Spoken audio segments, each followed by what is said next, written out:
Hello, my name is Gavin Jernigan, and I will be presenting our IKEA case study on behalf of my group.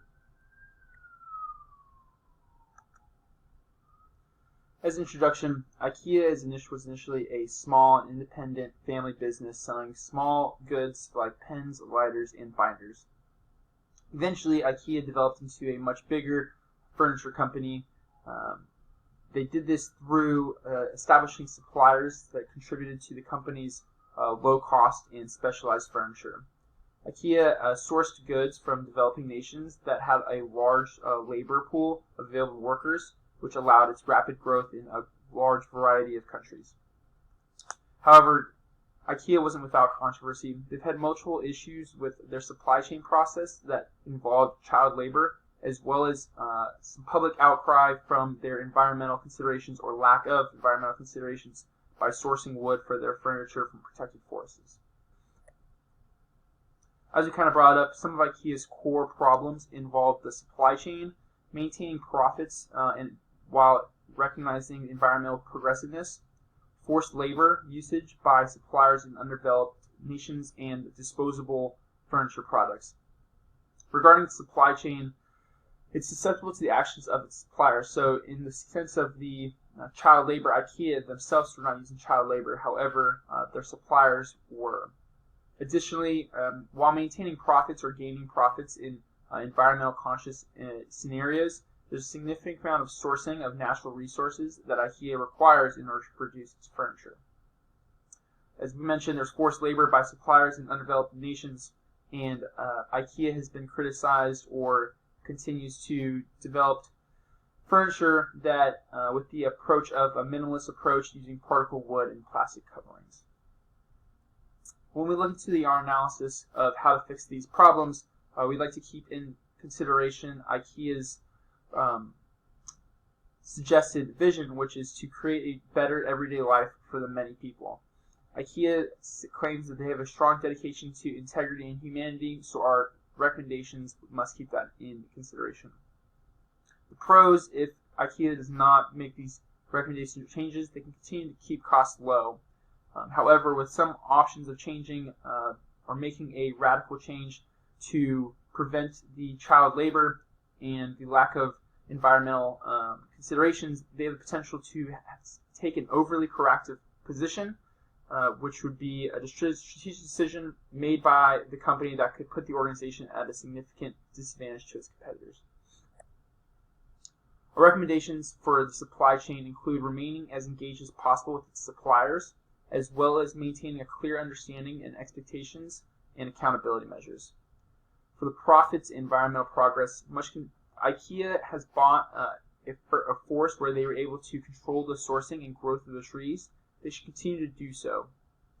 For the forced labor piece, IKEA should establish a strategy that highlights their continued marketable plans like the IKEA Foundation and working with Save the Children, which are dedicated to eliminating child labor in developing countries.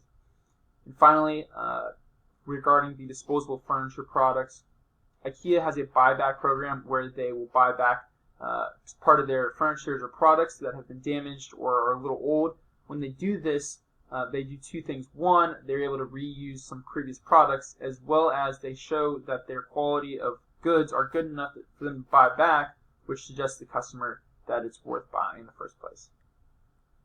Into our SWOT analysis. For its strength, IKEA has a clear and consistent vision. Additionally, they have inexpensive and affordable wide range of products, which appeal to many customers. They are a highly recognizable and well-known brand, which will facilitate growth. Additionally, their flat package concept keeps costs low and establishes their primary competitive advantage. Lastly, they have strong sales revenue over many years, despite their consistent lawsuits and lack of interest in some markets, which we'll get into in a little bit. For its weaknesses, IKEA does not have a strong presence in the Asian market. As we know, there's tons of growth for many companies and many industries in Asia, and IKEA has not tapped into that yet. Additionally, which is somewhat similar to their Asian market plan or lack thereof, they have underdeveloped targeted market segmentation and some other areas where there's potential growth that as well IKEA has not tapped into. They have a historically inconsiderate environmental policy, which has led to many frustrations with customers and reduced sales potential. And finally, their dispersed quality control due to their significantly large number of suppliers across the world leads to inconsistent quality of products and a trend of cutting corners. For those opportunities, there's tons of market expansion for many areas where IKEA does not have a strong presence. Their global brand recognition will facilitate that expansion if they decide to do so. Additionally, with our recommendation by buying more forests and controlling the growth of the trees will lead to a green business model, which will eliminate one of the primary complaints or core problems that IKEA has. And then lastly, improving the online buying experience for the company, which we'll get into in a little bit. As discussed, IKEA is a pretty simple approach to furniture, so because of that, one of the threats is that it's easily copied or replicated.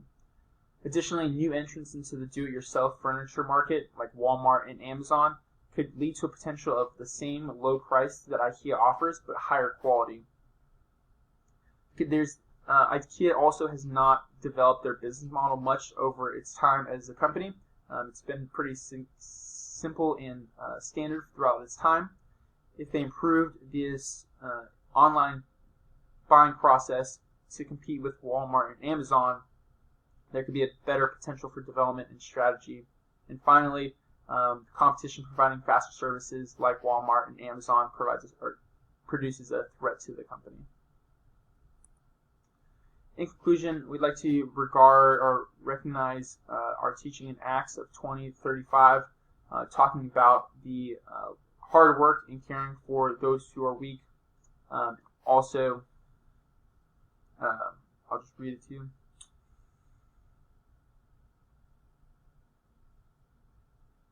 Acts 20:35 reads, "In everything I did, I showed you that by this kind of hard work we must help the weak, remembering the words Lord Jesus himself said, it's more of a blessing to give than to receive." Additionally, if IKEA takes ownership of their role in the exploitation of child labor, they can establish relationships with external agencies that are committed to the eradication of illegal child labor.